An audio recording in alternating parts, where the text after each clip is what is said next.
శ్రీ చౌడేశ్వరీదేవి జ్యోతిష్యాలయం ప్రముఖ జ్యోతిష్యులు కాళికాదేవి ఉపాసకులు జ్యోతిష్య పండిత్ ఎంకే శాస్త్రి గారు మీ హస్తరేఖలు ముఖ లక్షణము ఫోటో జాతకం చూసి మీ జీవిత సంపూర్ణ భవిష్యత్తు తెలపగలరు. మీకు ఎటువంటి సమస్యలు ఉన్నా చౌడేశ్వరీదేవి పూజలు చేసి పరిహారం చేయగలరు. స్త్రీ పురుష వశీకరణం 100% గ్యారంటీ. సెల్ 9481312761. నమస్తే folks, welcome to my channel. Folks, అత్యంత కీలకమైన నిర్ణయాలు తీసుకునే సమయంలో అలసత్వం తగదు. మీరు తీసుకునే ఒక చిన్న నిర్ణయం మీ జీవితాన్నే మార్చేయవచ్చు. అసలు నేను ఈ మాట చెప్పడానికి గల కారణం Kannada hero Thoogudeep Darshan. Kannada star actor Darshan వ్యవహారం దేశవ్యాప్తంగా చర్చనీయాంశంగా మారిన విషయం అందరికీ తెలిసిందే. ఇక రేణుకాస్వామి హత్య కేసులో 17 మంది నిందితుల్ని పోలీసులు అరెస్ట్ చేయగా అందులో దర్శన్ కూడా ఒకరు. ఇక అలా శనివారం దర్శన్తో పాటు తన గ్యాంగ్ ని కూడా పోలీసులు కోర్టులో ప్రవేశపెట్టగా కోర్టు ఈ కేసులో నిందితుల్ని జూలై 4 వరకు జ్యుడిషియరీ కస్టడీకి పంపించడం జరిగింది.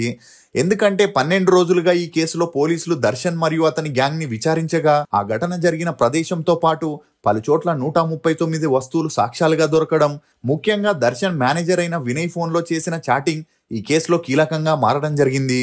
అంతేకాకుండా దర్శన్ రేణుకాస్వామిపై దాడి చేసిన దృశ్యాలని దర్శన్ టీంలోని 2 వ్యక్తులు మొబైల్లో వీడియోలుగా తీసుకోవడంతో ఆ మొబైల్స్ ని పోలీసులు అదుపులోకి తీసుకొని ఆ వీడియోలను సాక్ష్యాలుగా పరిగణించి కోర్టులో సబ్మిట్ చేయగా కోర్టు దర్శన్తో పాటు 17 మందికి జూలై 4 వరకు జ్యుడిషియరీ ఆదేశిస్తూ ఉత్తర్వులను జారీ చేసింది. ఇక ఈ కేసులో A1గా పవిత్ర గౌడ, A2గా దర్శన్ ఉండడంతో ఇప్పటికే వీరిని పరప్పన అగ్రహారం జైల్లోకి పంపించడం జరిగింది. కానీ A2గా ఉన్న దర్శన్ తను ఎటువంటి తప్పు చేయలేదని ఎలాగైనా బెయిల్ పైన బయటికి వచ్చేందుకు టాప్ సీనియర్ లాయర్స్ ద్వారా బెయిల్ పిటిషన్ ని పెట్టుకున్నట్లు తెలుస్తుంది. అసలు దర్శన్ అపరాధిగా ప్రూవ్ అయితే 10 ఏళ్లు జైల్లో ఉండాల్సిన పరిస్థితి వస్తుందా? కిరాణా కొట్టు పెట్టుకున్న పవిత్ర గౌడ కోట్లల్లో డబ్బుని ఎలా సంపాదించింది? దర్శన్ మొదటి భార్య విజయలక్ష్మి దర్శన్ కి విడాకులు ఇవ్వబోతుందా అనే విషయాల్ని ఈ వీడియోలో తెలుసుకుందాం. పవిత్ర గౌడ ఈమె 1989 జనవరి 7న కర్ణాటకలోని బెంగళూరులో ఒక మధ్యతరగతి కుటుంబంలో జన్మించింది. తండ్రి రామేగౌడ, తల్లి శాంత. ఈమెకు 2 చెల్లెలు కూడా ఉన్నారు. ఇక పవిత్ర తండ్రి బెంగళూరులోని తలగట్టాలో ఒక కిరాణా కొట్టు పెట్టుకుని కుటుంబాన్ని పోషిస్తే తల్లి హౌస్ వైఫ్ గా ఉండేది. వీరి ఆర్థిక పరిస్థితులు అంతంత మాత్రమే ఉండడంతో పవిత్ర చిన్నప్పటి నుండి సినిమాల్లో యాక్ట్ చేసి బాగా డబ్బు సంపాదించాలనుకునేది. ఈమె తల్లిదండ్రులు అందుకు ఒప్పుకోకపోవడంతో ఆ తర్వాత పవిత్ర తన చదువుల మీద ఫోకస్ చేసింది. అలా తన స్కూలింగ్ ని తలగట్టాలోని ఒక ప్రైవేట్ స్కూల్లో చదివింది. చదువుల్లో చురుగ్గా ఉన్న పవిత్ర బాగా చదివి డాక్టర్ అవ్వాలనుకుంది. ఇక ఇదిలా ఉంటే పవిత్ర గౌడ ఉంటున్న ఏరియాలో సంజయ్ సింగ్ అనే వ్యక్తి ఐటీ కంపెనీలో జాబ్ చేస్తూ అప్పుడప్పుడు వీరి షాప్కి వచ్చి కిరాణా సరుకులు కొనేవాడు. ఇక అలా తండ్రి లేనప్పుడు ఆ షాప్ని పవిత్రే చూసుకునేది కాబట్టి సంజయ్ ఆ టైంలో వచ్చి పవిత్రని కలవడం, అలా వీరిద్దరికి మంచి పరిచయం పెరిగి ఆ పరిచయం కాస్త నిదానంగా సన్నిహిత్యంగా మారి వీరిద్దరూ ప్రేమలో పడ్డారు. ఇక అలా పవిత్ర ఇంటర్ చదువుతున్నప్పుడు వీరిద్దరూ చట్టాపట్టాలేసుకొని మూవీస్, పార్క్స్ అని తిరుగుతుండేవారు. ఇదిలా ఉంటే పవిత్ర సంజయ్ ప్రేమ గురించి పవిత్ర ఇంట్లో తెలిసి పెద్దగా గొడవలు జరగడంతో పవిత్రని కాలేజీ మాన్పించి త్వరగా పెళ్లి చేసి అత్తారింటికి పంపించేయాలనుకున్నారు. కానీ అప్పటికే సంజయ్తో పీకల్లోతు ప్రేమలో ఉన్న పవిత్ర తన 18వ ఏటకి ఇంట్లో తెలియకుండా పారిపోయి సంజయ్తో 2007లో గుడిలో సింపుల్ గా పెళ్లి చేసుకుని లైఫ్ లో సెటిల్ అయింది. ఇక అలా వీరి అన్యోన్య సంసారానికి గుర్తుగా ఖుషి అనే అమ్మాయి కూడా జన్మించింది. ఇదిలా ఉంటే పవిత్రకి చిన్నప్పటి నుండి సినిమాల్లో నటించడం చాలా ఇంట్రెస్ట్ ఉందని తెలుసుకున్న సంజయ్ ఆమెకు సపోర్ట్ చేయడం మొదలెట్టాడు.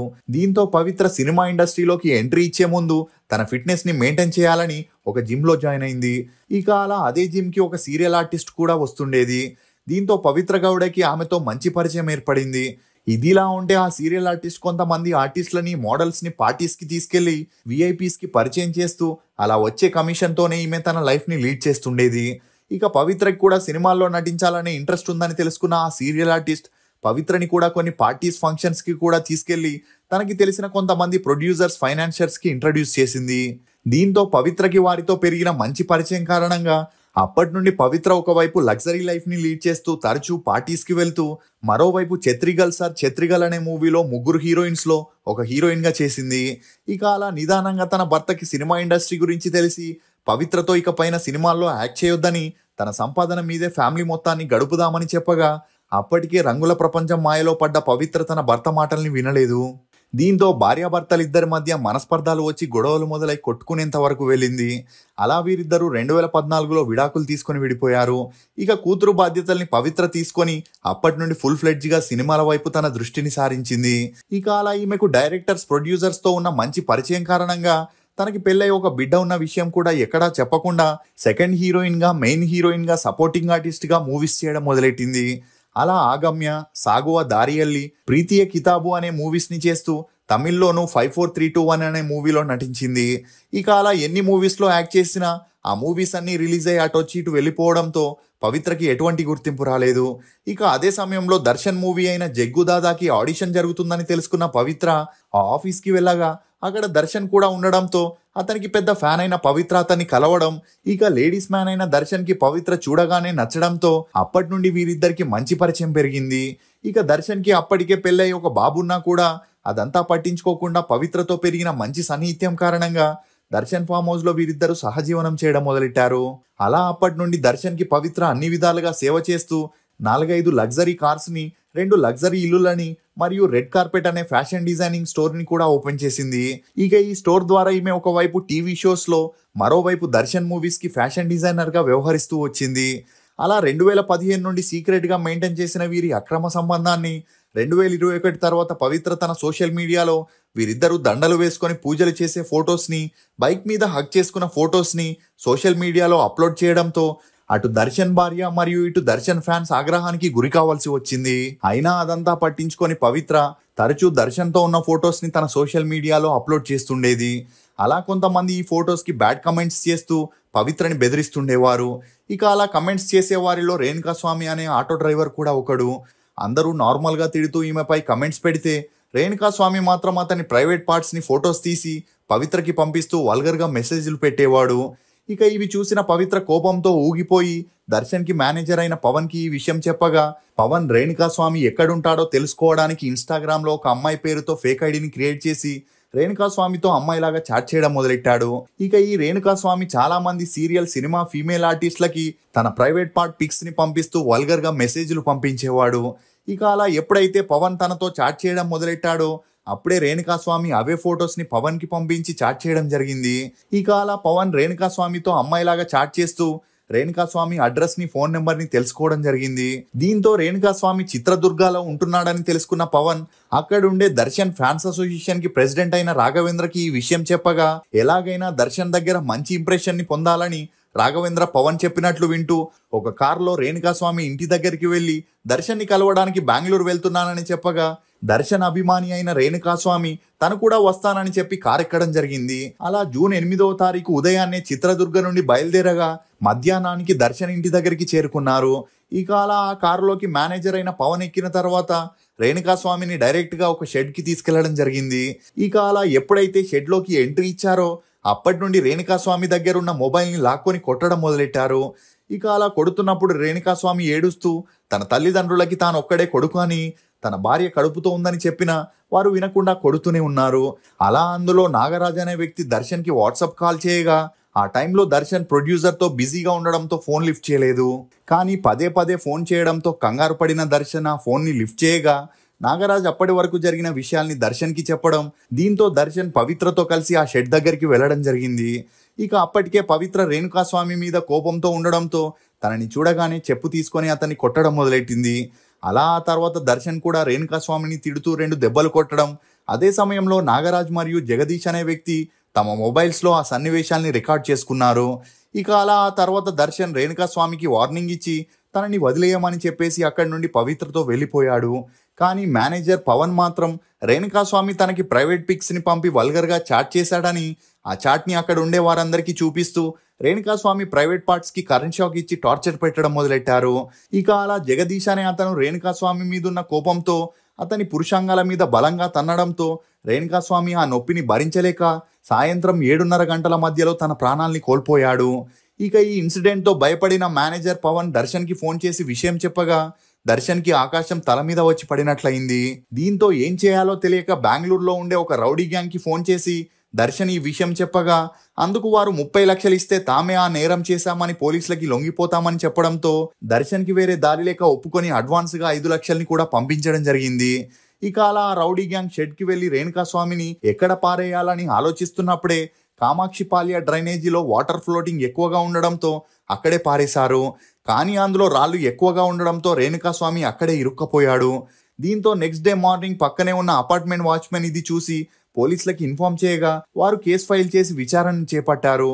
ఇక మరోవైపు ఒప్పుకున్నట్లే ఆ రౌడీ గ్యాంగ్లోని 5 పోలీస్ స్టేషన్కి వెళ్లి తామే అతన్ని హతమార్చామని, ఫైనాన్షియల్ గా జరిగిన గొడవలు తారాస్థాయికి వెళ్లి సిచ్యువేషన్ చేజారిపోవడంతో అలా జరిగిందని చెప్పడంతో వారిని పోలీసులు అరెస్ట్ చేయడం జరిగింది.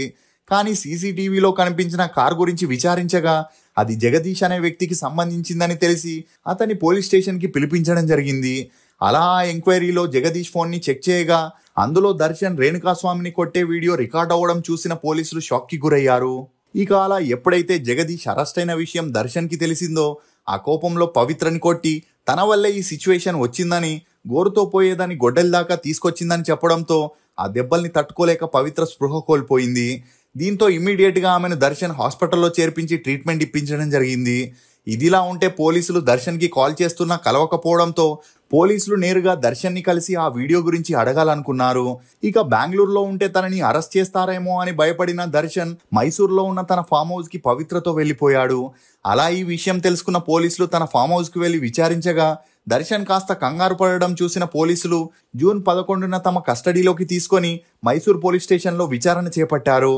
అలా ఆ తర్వాత బెంగళూరులోని కోర్టులో తనని హాజరుపరచగా రేణుకాస్వామి కేసులో దర్శన్, పవిత్రతో పాటు మరో 17 మంది ఉన్నారని తేలింది.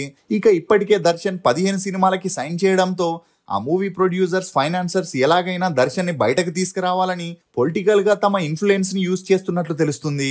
ఇక ఇదిలా ఉంటే కొంతమంది దర్శన్ ని సినిమా ఇండస్ట్రీ నుండి బ్యాన్ చేయాలని ఆరోపిస్తే మరికొంతమంది దర్శన్ కి సపోర్ట్ చేస్తూ తన భార్యకి ఒక అనామకుడు వల్గర్ గా మెసేజ్లు పంపిస్తే ఏ మగాడు చూస్తూ ఊరుకోడని దర్శన్ చేసింది కరెక్టే అని మరికొంతమంది ఇతనికి సపోర్ట్ చేయడం గమనార్హం. ఇక కన్నడ ఇండస్ట్రీలో దర్శన్ కి పోటీగా ఉన్నది ఎవరంటే నటుడు సుదీప్ అనే చెప్పొచ్చు. అలా వీరిద్దరూ ఒకే టైంలో తమ కెరియర్ ని స్టార్ట్ చేసిన దర్శన్ లైట్ బాయ్ నుండి సుదీప్ తో సమానంగా ఎదగడంతో సుదీప్ కి దర్శన్ కి పడేది కాదు. ఇక అలా ఈ విషయంపై స్పందించిన సుదీప్ మీడియా ముందు మాట్లాడుతూ తప్పు చేసిన అపరాధికి తప్పకుండా శిక్ష పడాలని చెప్పడంతో దర్శన్ ఫ్యాన్స్ అందరూ సుదీప్ వ్యాఖ్యలపై మండిపడుతున్నారు. ఇక అలా దర్శన్ అరెస్ట్ అయిన తర్వాత పవిత్ర తన భార్యని పబ్లిక్ గా చెప్పడం జరిగింది. దీంతో దర్శన్ భార్య విజయలక్ష్మి ఇతన్ని సోషల్ మీడియాలో అన్ఫాలో చేయడంతో దర్శన్కి విడాకులు ఇవ్వబోతుందని అందరూ అనుకున్నారు. కానీ ఉంచుకున్నది ఉండే వరకు, కట్టుకున్నది కడ వరకు అన్నట్లు ఇప్పుడు తన భర్త కష్టాల్లో ఉండడంతో విజయలక్ష్మి దర్శన్ని ఎలాగైనా బయటకు తీసుకురావాలని ఇండియాలోనే నెంబర్ 1 క్రిమినల్ లాయర్స్ ని పెట్టి బెయిల్ కోసం చాలా వరకు ట్రై చేస్తుందని చెప్పొచ్చు. దర్శన్, రేణుకాస్వామి విషయంలో తప్పెవరిదని మీరు అనుకుంటున్నారో మీ అభిప్రాయాన్ని కమెంట్ సెక్షన్లో తప్పకుండా తెలియజేయండి. ఫోక్స్, తప్పుడు నిర్ణయాలు తీసుకోవడం జీవితంలో ఒక భాగం, కానీ దానికి ఇతరుల్ని బాధ్యుల్ని చేయడం మాత్రం అవివేకం. ఇది ఫోక్స్, పవిత్ర గౌడ దర్శన్ కేసులో కొన్ని నమ్మలేని నిజాలు. ఈ వీడియో మీద మీ అభిప్రాయం కమెంట్ సెక్షన్లో తప్పకుండా తెలియజేయండి. మేము చేసిన ఈ వీడియో మీకు నచ్చినట్లయితే ఒక లైక్ ద్వారా మీ సపోర్ట్ని మాకు తెలియజేయండి. For more interesting videos please subscribe to CR voice. Thank you.